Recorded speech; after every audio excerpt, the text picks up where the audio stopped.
does your financial team connect with your CPA? Because sometimes your CPA will know more than what your financial team will, just because they're the ones that are managing the balance sheets. So being surrounded with each lane that can bring benefit and behoove you as an individual is very, very important.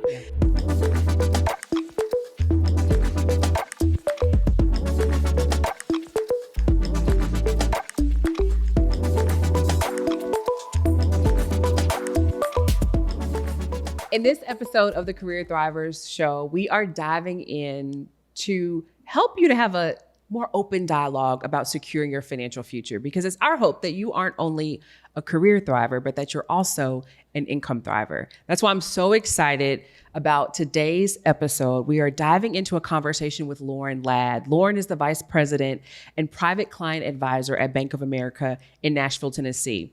In this episode, we're going to be talking about conversations on how do you really build a wealth mindset so that you can leave a legacy.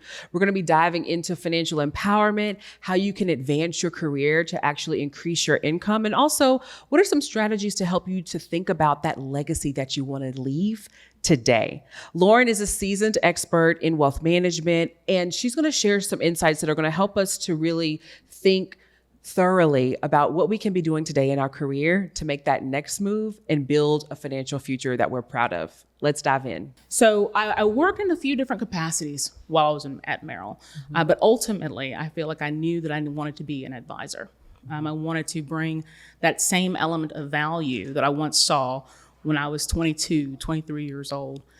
And so recently, within the past 3 years, I've now assumed this role that I'm in now, which is beyond the advisement, and we're taking a look at the entire holistic picture of high net worth individuals. So that's a little bit about where I've been, and this is where I am currently. Yeah, and for those who might not be familiar, you mentioned Mother Merrill. I can see the logo in my head, but you're referencing Merrill Lynch. That's and then right. talk to us about the connection between Merrill Lynch and then Bank of America. So Merrill Lynch is the investment brokerage arm. They are governed by the SEC. And where I sit now is at the private bank.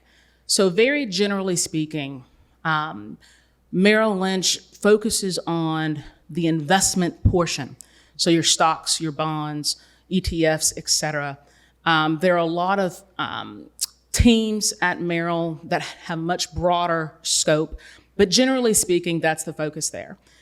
At Bank of America Private Bank, formerly known as U.S. Trust, that's a fiduciary capacity. And so the models are such that on this platform, we are looking at the client in its entirety. We're looking at both sides of the balance sheet. So all things that impact a client and their financial futures, that's what we're taking care of. Not only are the wealth management, but the preservation. We're also taking a look at generations deep. So it's not uncommon. As a matter of fact, I can't think of any clients that I have where I'm not serving at least 2 generations. What we're aiming to do, again, the thought process here is legacy. And so most of our clients have already accumulated their wealth.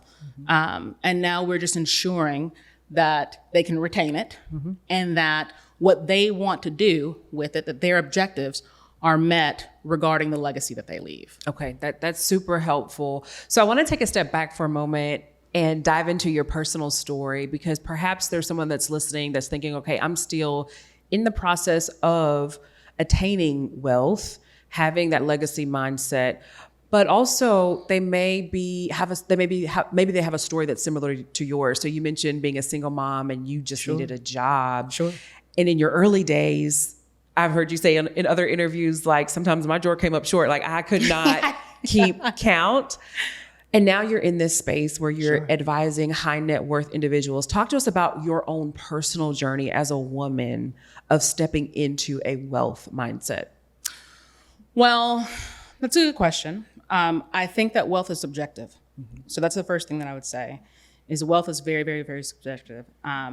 There are lots of people, even though we work with incredibly high net worth individuals, I will tell you that I know many people that have a lower net worth that are wealthier than these high net worth individuals.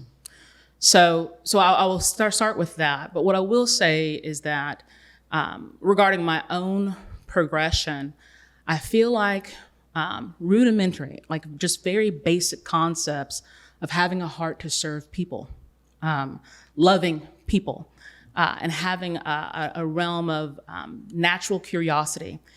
And so the way that I can best serve and the way that I can best help people is to know more, to be exposed to more.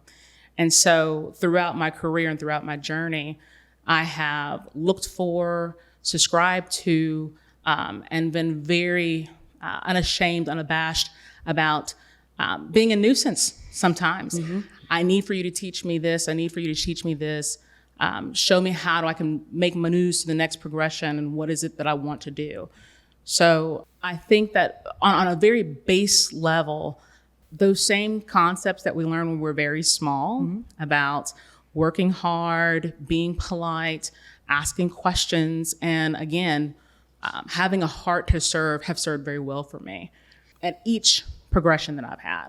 Yeah, absolutely. And here at Career Thrivers, we are very intentional about ensuring that not only are people thriving in their career, but they're also thriving when it comes to their income. And so let's talk a little bit about income management, because we know that leads to wealth accumulation. What are some of the common maybe misperceptions or missteps that, and let's focus in on women for just a second, that women might be making to manage their income, like what they have access to today?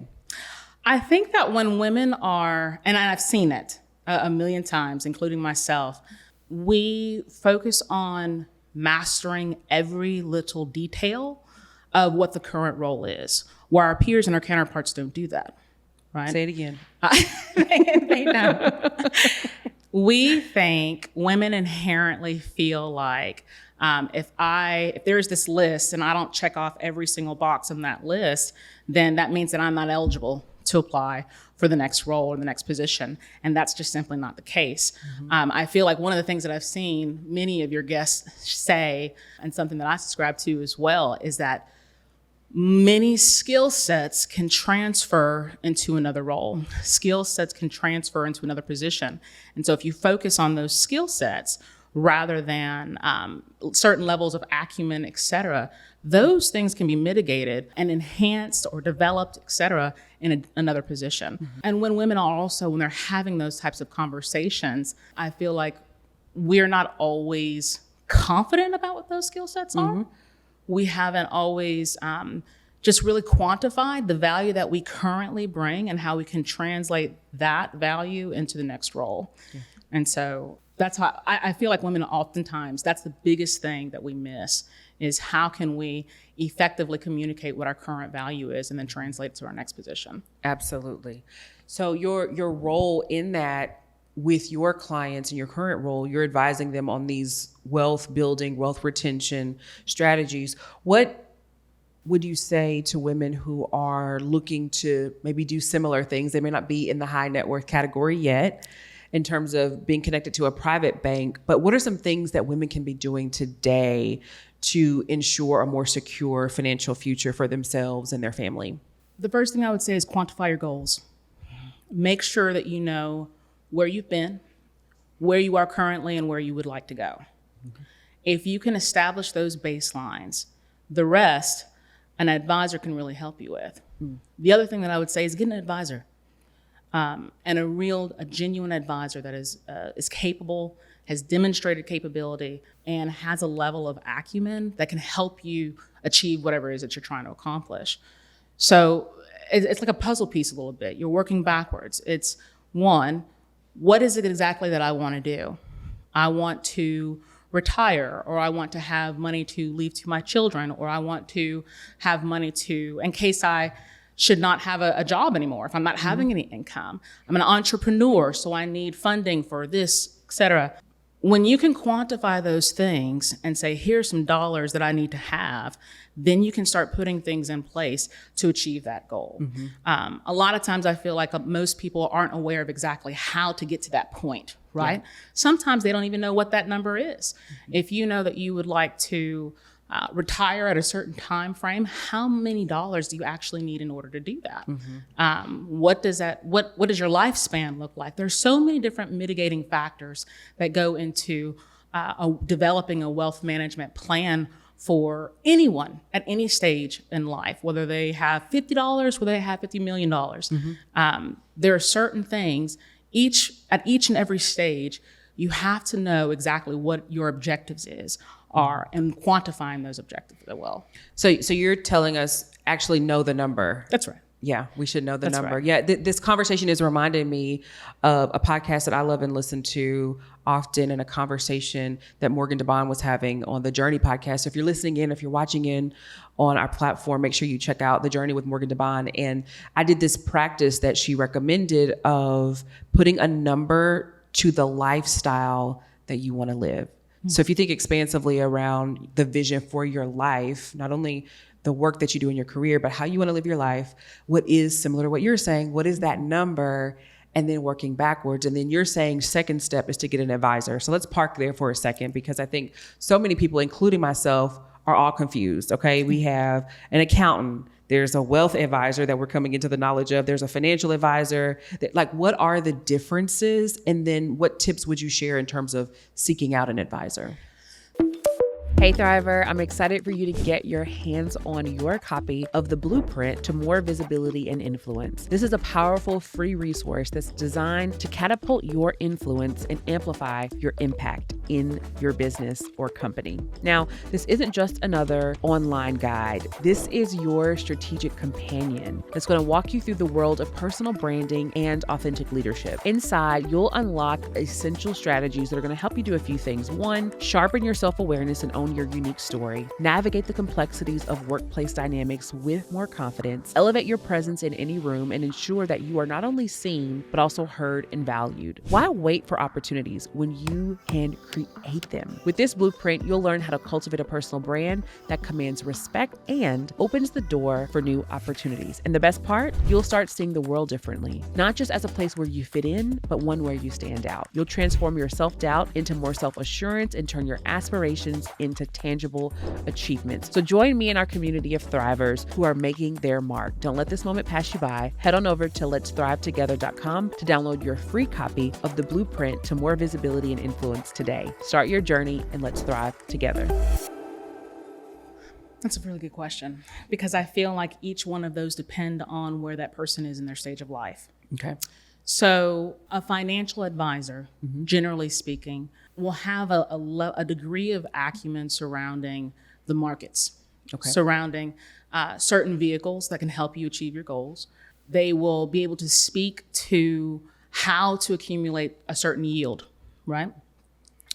Then there are, in the space that I work in, and again, on many other platforms, there's a team of advisors, right? And you can individually piece these persons together. So on this team of advisors, we have someone who actually knows exactly what you're trying to accomplish. We have a portfolio manager. There are people who are cognizant. And again, all of these can be in one person. So it just really varies. But there is someone who has a degree of the legislation that's happening currently and before, someone who knows exactly what your business looks like and how it's going to impact your personal financial sheet as well. There is a trust officer, someone, and I feel like, I'm gonna put a little plug in here, okay? Because I feel like, and what I've seen and there are many studies that back this up, we are now in a place where gone are the days where men were the only people that were managing their finances. Gone are the days where advisors are only looking to speak to men primarily. That doesn't exist. Women are now in a place, and we're much more confident, much more capable, have the desire to want to learn how to manage household finances. As a matter of fact, it's kind of neck and neck right now. If we're looking at who actually makes the decisions inside of a household. So again, just going back to making sure as women, number one, that you have someone that understands exactly what your baseline needs are, and then marrying out each one of those lines. So do you have an attorney? Many financial teams do have attorneys. Do you have a CPA? Does your financial team connect with your CPA? Because sometimes your CPA will know more than what your financial team will, just because they're the ones that are managing the balance sheets. So being surrounded with each lane that can bring benefit and behoove you as an individual is very, very important. Yeah. And I think that what's happening, while women have, again, we've come to this place where we know more about taking control and owning our paths. Oftentimes, a lot of those other variables we're not paying attention to. So the items like trust, there are so many things that happen when we think about the pandemic and how many variables were just thrown at all of us at one time, and not knowing exactly how to protect the assets that we've accumulated, not knowing how to leave a legacy. So it's great that we've come to the point to where, hey, we know that we want to be more in charge and take more control of our personal finances going forward. But now let's try to transition into, outside of just having stocks, having bonds, et cetera, what are some of these other things that can really change the game for us? How are we making sure that our taxes are mitigated efficiently? How are we making sure that we can leave a legacy to the third and the fourth generation downstream? Those are the things, if you can put people in place that will help you accomplish the objective that you establish, those are the best advisors for you. Yeah. So I hear you saying building a team, and maybe that team starts with a financial advisor first. Absolutely. Right, as your first team member that has some of those competencies that you mentioned, and then you build from there as your income grows.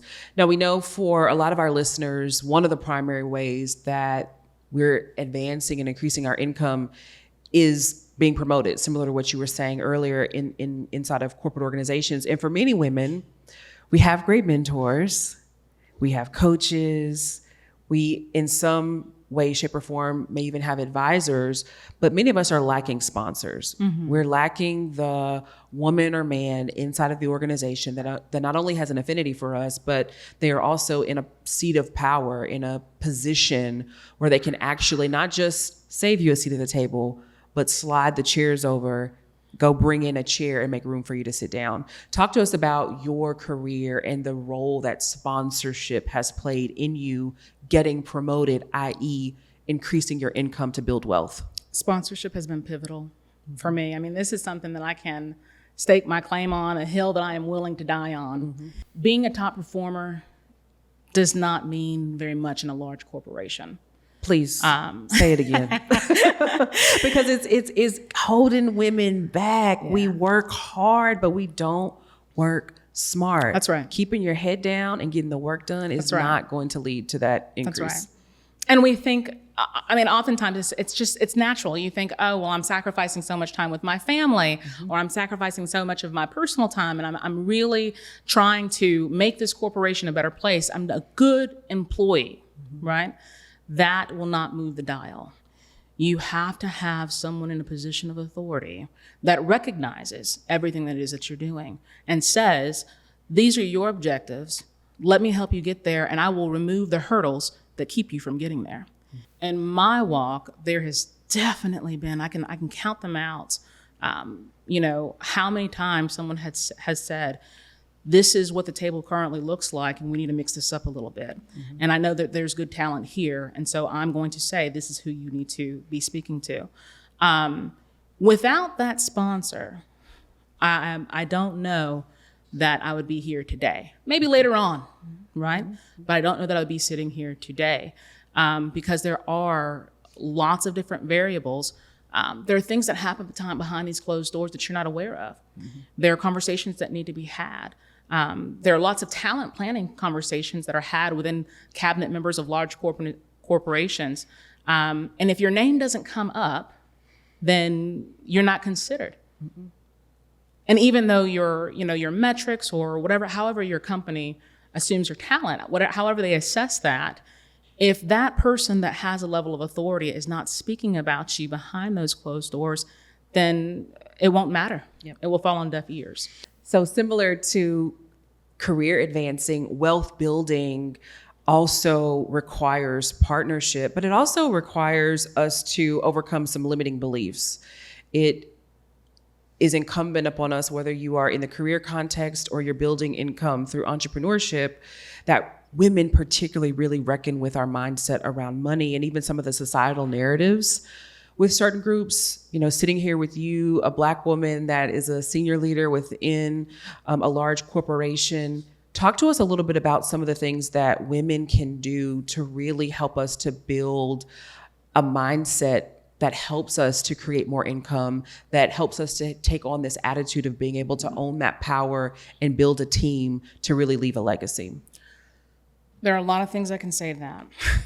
But what I think what I would continue to tout is you have to know what you would like to accomplish. Mm-hmm. If you do not know what you would like to accomplish, then it's hard to go back in and put the correct people in place to help you or to even know what you're looking for. With regards to income, and setting your sights on a specific level of what you'd like to achieve, you do the same grassroots work that you would do in any job. At any job, it doesn't matter. If you know that this is where you want to be, I want to be a senior executive, then guess what you do? You go and you talk to senior executives, right? If you know that you want to achieve X amount of dollars, then guess what you do? You start researching how to achieve this amount of dollars within the corporation. And if it's not within the corporation, outside, and making your own path there. So connecting with people that are doing what you currently want to do, or connecting with people that are making the income that you'd like to have, if you know what that is, and you can articulate that to someone else that's in a position to help you do that, that becomes, it's much more easier to go about that path rather than sitting back and allowing for things to just kind of go with the flow, meandering aimlessly rather than charting your own path, because you can do it. Yeah. What would you say to the woman that's listening who's thinking, okay, Lauren, I hear you, but you're a private wealth advisor. That sounds like it's way out of my league. What would you say to that woman in terms of just her capacity and ability to be able to perhaps one day be advised by someone that has a role similar to yours? I wasn't always here. I was not always here. And everyone's charting their own path. Everyone has their own story. Everyone has their own set of hurdles and their own objectives. I think that when I look at, my own trajectory and what it's been, there have been a lot of missteps, right? There have been a lot of heartaches that I've had to overcome, but that baseline desire to achieve, to do greater for myself, to do greater for my family, and to do greater for our communities. Yeah. That why has always been there. And so no matter whatever the misstep is, or you use those missteps as learning opportunities. I know I won't do that again, right? Or this didn't serve me well.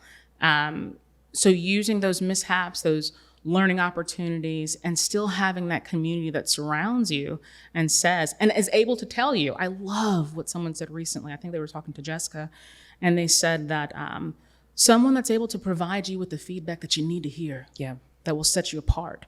Having those people in those positions, not only your mentor, but your advocate, to help progress you along, that's what helps you chart your own path. Yeah.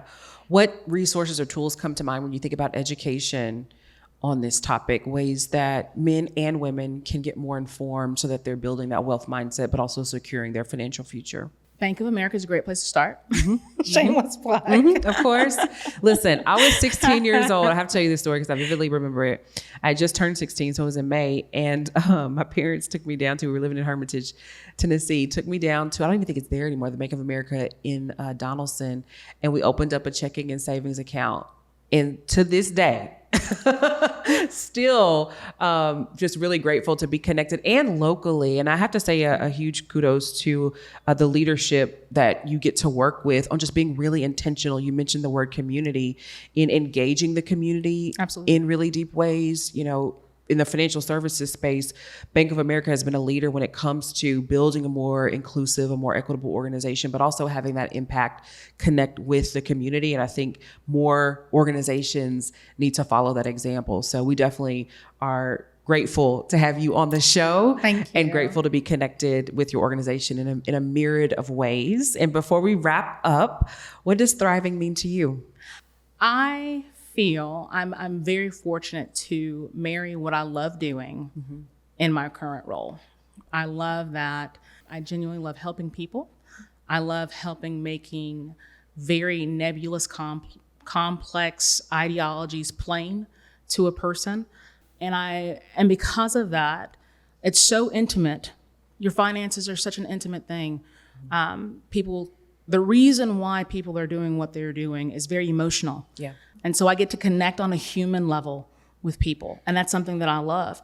At the same time, because we do become so ingrained, intertwined with the families that we serve, they know who my family is. Yeah. So it's not unfamiliar. If I'm living life, if I'm coaching my daughter's cheer practice, and a client calls and they hear these kids in the background, they're not bothered. They're not moved by that because they know me. They know who I am and I know who they are. Yeah. So I think that thriving is when you have the ability to be yourself, continue with your own objectives in your career and in your position. And I'm fortunate to be able to do that.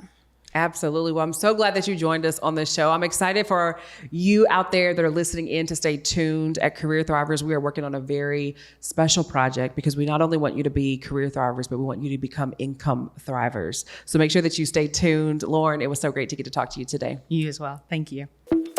Hey Creative is a company that stands at the intersection of imagination and reality here in Nashville, Tennessee. They specialize in transforming events into memorable experiences as partners for brands and advocates for small businesses. At Career Thrivers, we've been a proud client of Hey Creative as they foster self-reflection, promote growth, and create moments that are beautiful and inspiring. Experience the magic of Hey Creative today by visiting heycreative.com.